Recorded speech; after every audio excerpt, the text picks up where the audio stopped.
오늘 또 그대의 최고의 날입니다. 임은미 선교사 묵상입니다. 2026년 7월 21일 화요일 최고의 날. 내가 또 다시 가르쳐야 하는 말씀은 무엇일까? 요한계시록 10장. 누군가가 기도 제목이 있다고 하거나 힘든 일을 이야기하면 가장 쉽게 하는 말이 기도해 드리겠습니다가 아닐까 한다. 기도해 드리겠다는 말은 참으로 귀한 말이다. 그리고 그 말을 듣는 사람도 큰 힘을 얻게 된다.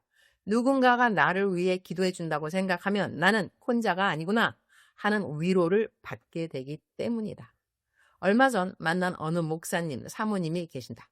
그 사모님은 누군가 어려운 일이 있다고 하면 기도해 드릴게요 라는 말에서 끝나지 않고 우리 함께 기도해요 라고 말씀하신다고 한다. 물론 모든 성도들에게 다 그렇게 하시는 것은 아니지만 하나님께서 마음을 주시는 사람들에게는 직접 줌으로 함께 기도회를 인도해 주신다고 한다. 어떤 때는 1시간, 어떤 때는 1시간 반이 넘도록 함께 기도한다고 하셨다. 그렇게 기도한 후에 가장 많이 보게 되는 변화는 환경의 변화보다 그 사람의 마음이 변하는 것이라고 하셨다. 그리고 기도를 함께 하시는 분들은 한결같이 와우, 이것이 기도하는 기쁨이군요 라고 고백한다는 것이다. 그 말씀을 들으면서 나는 그분이 참 대단한 사모님이라는 생각을 하지 않을 수가 없었다. 우리는 기도 부탁을 받으면 혼자서 기도해 주는 것은 비교적 쉽게 할 수 있다. 그러나 어려움을 이야기한 사람과 시간을 맞추어 함께 기도하고 그것도 1시간 이상 기도회를 인도한다는 것은 결코 쉬운 일이 아니다. 정말 사랑과 헌신의 마음이 없으면 이 일은 거의 불가능한 일이라고 나는 생각한다. 나는 이렇게 쉽지 않은 일을 묵묵히 감당하는 사람들을 보면 자연스럽게 존경하는 마음이 든다. 그리고 그분들의 사역에 대하여 하나님께 감사드리게 된다. 이번에 만난 그 사모님의 이야기를 들으면서 나는 많은 도전을 받았다. 모이는 장소를 정하기 어렵고 시간 맞추기가 쉽지 않다면 각자 있는 곳에서 줌으로 함께 모여 기도하는 것도 참 좋은 방법이라는 생각이 든다. 기도는 함께 할 때 더 큰 힘을 갖게 되는 것은 당연하다. 누군가의 기도 제목을 듣고 기도해 드리겠습니다 라고 말하는 것도 귀한 일이지만 가능하다면 우리 함께 기도회를 합시다 하고 손을 내미는 것이 더 큰 위로와 능력이 될 수도 있겠다는 생각을 하게 된다.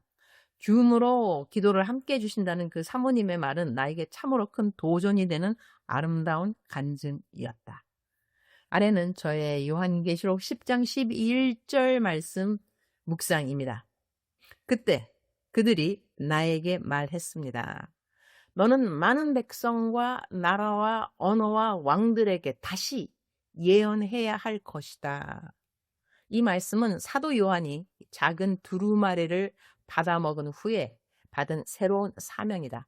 하나님의 말씀을 마음에 받아들인 사람은 그 말씀을 자기 안에만 간직할 수 없다. 반드시 다시 세상을 향해 나아가 말씀을 전해야 한다. 여기서 특별히 눈에 들어오는 단어는 다시이다. 다시라는 말은 요한이 이전의 사명을 감당하지 않았다는 뜻이 아니다. 오히려 이미 충성스럽게 사명을 감당한 사람에게 하나님께서 새로운 단계의 사명을 다시 맡기시는 것이다. 나는 이 말씀을 읽으면서 다시라는 단어 앞에 마음이 머문다. 지금까지 하나님은 나에게 수많은 사람들을 만나게 하셨다. 설교하게 하셨고 상담하게 하셨고 멘토링하게 하셨고 기도하게 하셨으며 하나님의 진리를 가르치게 하셨다. 그런데 하나님께서 이제 또 다시 예언하라, 가르치라고 말씀하신다면 그것은 단순히 같은 내용을 반복하라는 뜻만은 아닐 것이다. 세월이 흐르면서 나는 하나님을 더 많이 알게 되었다. 젊은 시절에는 몰랐던 하나님의 성품을 배우게 되었고 고난을 지나면서만 깨달을 수 있었던 은혜들도 경험하게 되었다. 사람들을 섬기며 사랑과 인내를 배웠고 실패와 기다림 속에서 하나님의 신실하심을 더욱 깊이 알게 되었다. 그러므로 하나님께서 말씀하시는 다시 있는 과거를 반복하는 다시가 아니라 더 깊어진 은혜와 더 성숙해진 믿음을 가지고 다시 전하라는 다시라고 생각한다. 주님, 오늘 또 최고의 날입니다. 주님, 지금 이 시대에 제가 다시 가르쳐야 할 가장 중요한 것은 무엇입니까? 제가 이전에 배운 것인 같은 진리이지만 더 깊이, 더 새롭게 만난 진리들은 무엇인지요?